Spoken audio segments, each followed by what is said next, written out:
As expected, Donald Trump easily won the Iowa caucus yesterday, leaving his Republican challengers in the dust. And now the battle moves to New Hampshire next Tuesday for the nation's first presidential primary. And while polls show the former president still ahead, trailing close behind Republican rival Nikki Haley. Joining us now is David Birdsell, Senior Vice President for Academic Affairs at Kean University. Thanks so much for joining us this evening. Great to be here. All right, let's get right to it. So the key takeaways from this Trump victory, and then also factoring in this deadly wintry weather. How did this all play out?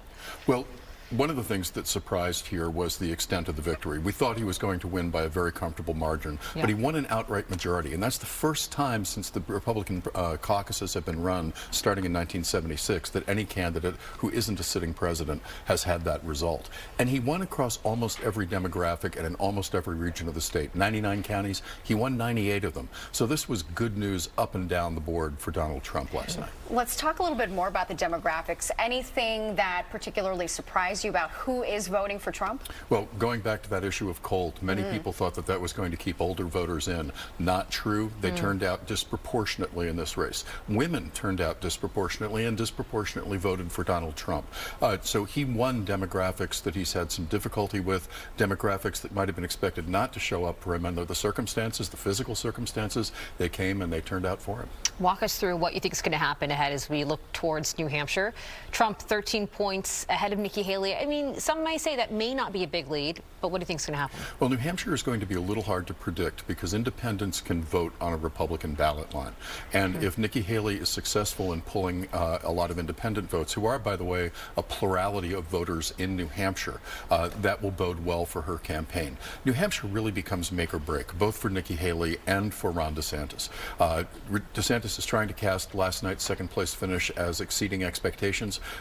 Only he believes that. He really needs a win, Haley needs a win, and they needs to be able to sustain that momentum into South Carolina if there's any chance really of making this a genuine primary contest down the line.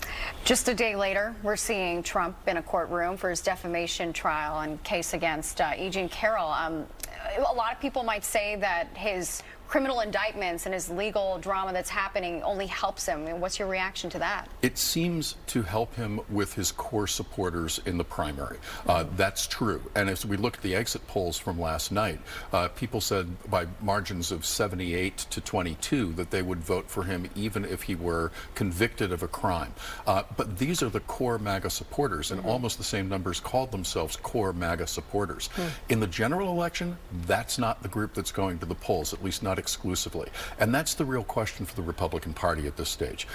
There's no doubt in anyone's mind that Donald Trump dominates the party, but can he dominate a general election when there are other options on the table and such deep discomfort with his legal situation? The other option on the table would be on the Democratic side. We're talking about President Biden being his lowest poll numbers ever, the lowest actually ever polled in the past 15 years of presidential polling. That's right. What is happening there?